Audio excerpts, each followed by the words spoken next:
93 Proponha evidências ou um método de teste. Podemos rejeitar o método sem valor probatório porque seria inexperiencial e, portanto, sem valor para a compreensão do mundo. No entanto, o método de teste que o cético sugeriria ou não faria sentido ou, se aplicado continuamente, levaria novamente a uma realidade primordial e pararia ali. Em outras palavras, expressamos isso da seguinte maneira: o ego tem uma percepção, cujas expressões o orientam. Está sob o controle contínuo exercido através do julgamento da experiência. A percepção é o fundamento da crença do ego. Mas as diferentes expressões de percepção de modo algum encontram a mesma crença. Em vez disso, pode ser dada uma classificação na qual os membros da série de todas as percepções seguem uns aos outros de acordo com sua credibilidade. A certeza, a crença incondicional, nunca é alcançada nessa hierarquia, mas aparece como o limite da série. E o conteúdo material, que corresponde a essa percepção incondicionalmente crível, embora apenas revelada conceitualmente, é chamado de realidade primordial. Sua existência resulta em um ceticismo que deve necessariamente permanecer estéril. Vamos agora deixar essa linha de pensamento e olhar a série ao contrário. Assim, tomamos uma medida de concessão conforme fixada por convenção. Certamente haverá aí pressupostos hipotéticos, pois as concessões não podem partir do real primordialmente, que só pode ser definido como limite por meio de uma série sem fim. Agora há um impulso ou compulsão pelo qual uma influência persistente atrai a atenção e o ego é levado a determinar o caráter de uma influência persistente ainda não incluída nas realidades concedidas e a proclamá-la como uma coisa. Este novo, inicialmente ainda inteiro 94 Mesmo uma coisa hipotética só é aceita como real se satisfizer um teste, após o qual novas previsões sobre as realidades admitidas e as imagens a elas relacionadas são confirmadas. Assim, o ego procede de acordo com o seguinte esquema. 1. Ele inventa um conceito para definir uma coisa que está à sua frente. Tal conceito é chamado de conceito real. 2. Conecta o novo conceito real ao antigo por meio de proposições reais, que visam prever o comportamento futuro das coisas. 3. Põe as sentenças à prova. Enquanto ainda se pode acreditar que as proposições resistirão ao teste, ele acredita na realidade das coisas testadas. 4. Mas quando não se acredita mais que o teste foi aprovado, uma nova formação ocorre. 5. Esta nova formação começa principalmente com os conceitos reais menos experimentados, porque estes ainda precisam praticar a eficácia para a qual foram destinados, enquanto os frequentemente experimentados e testados inspiram maior confiança. Se esse método for seguido por um longo tempo, no qual um impulso ou compulsão para inventar novos conceitos reais é de alguma forma revelado, então, ao final desse tempo, o sistema de conceitos reais merecerá muito mais confiança e permitirá muito mais previsões do que no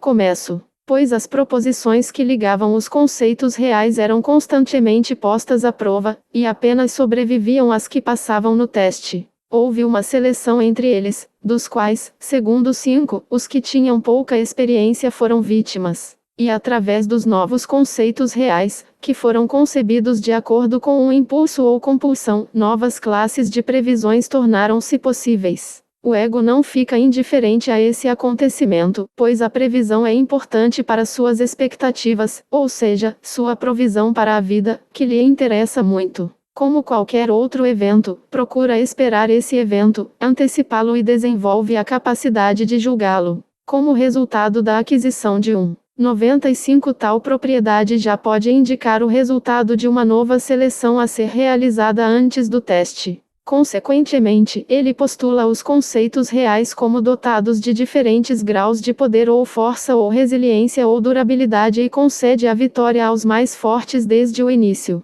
E assim forma-se um sistema de julgamentos, que faz uma seleção entre os conceitos reais hipoteticamente sugeridos antes mesmo que o teste de sensação seja feito. E é a esse sistema de julgamentos que nos referimos anteriormente, quando se disse que um real compreendido também deveria passar por testes intelectuais. No entanto, esses julgamentos parecem variar muito, dependendo da pessoa, do número de testes realizados e de muitos outros fatores. Os julgamentos merecem, deve-se admitir, quanto mais atenção, quanto mais julgamentos forem baseados, quanto mais tempo duraram os julgamentos e mais variados foram os julgamentos. A decisão quanto ao valor e significado desses julgamentos, portanto, repousa inteiramente na persistência do ego, em sua disposição de postular novas realidades, de testar tanto o novo quanto o antigo, em suma, seguir o método delineado acima e resumir suas resulta em julgamentos. Portanto, aqui temos oportunidade de examinar o ego ou sujeito.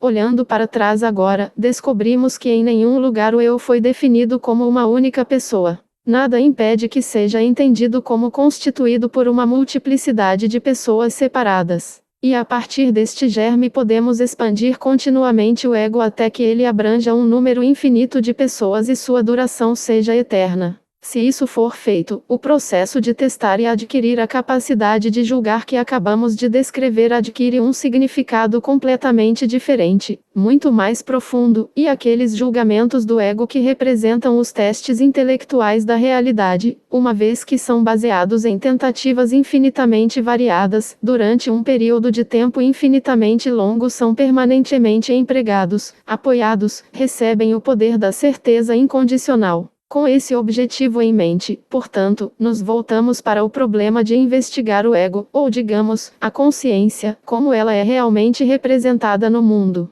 96 Começamos por construir a realidade de acordo com o método indicado. Assim, primeiro exigimos a admissão de que o eu é real. Mesmo o cético que considera tudo o mais como certo não vai querer negar o ser porque está experimentando um fluxo constante de manifestações desse ser.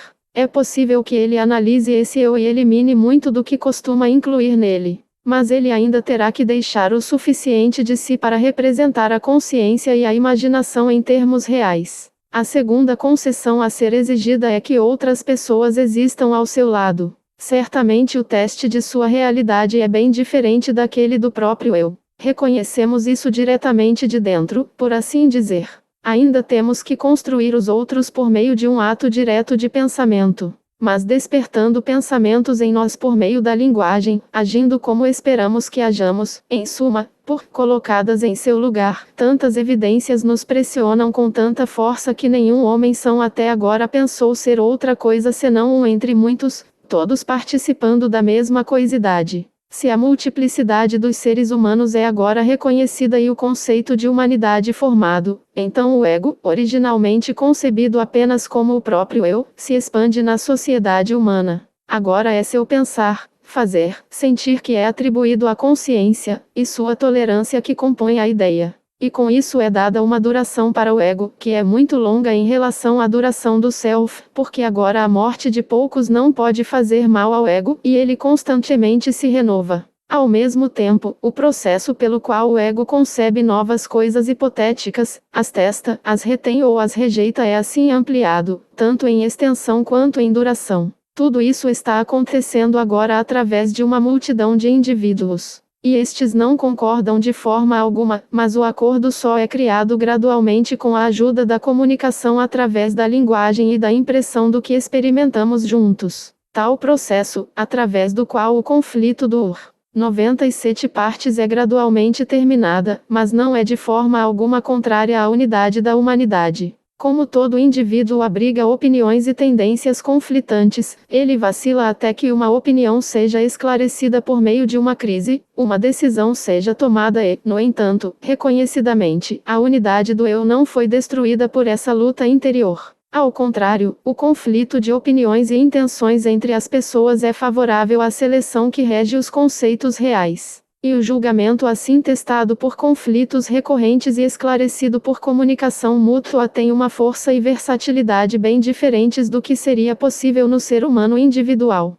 Consequentemente, as amostras intelectuais dos conceitos reais que surgiram dessa maneira são muito mais penetrantes e convincentes do que se apenas o julgamento de um eu fornecesse a garantia. Agora o homem concebe conceitos exatos de tempo, espaço, movimento e corpo. Ele reconhece a Terra como um todo, seu ritmo de dia e noite, a mudança das estações e as influências que persistem em seus ritmos e que prevalecem na Terra. Ele então lança seu olhar para os espaços distantes com o telescópio e constrói os mundos estelares de acordo com as sensações que recebe. E pode ver o passado distante e escrever a história da raça humana, da Terra e das estrelas. Ele faz tudo isso com base no princípio de que as proposições reais perduram, tanto no espaço quanto no tempo. As sentenças reais de agora e aqui são, portanto, as mesmas que prevaleceram em qualquer época do passado e em qualquer lugar do universo. É por isso que ele só precisa olhar ao redor e investigar o que está presente e próximo para reconhecer as leis de tempos remotos e mundos distantes das conexões que ele vê prevalecer.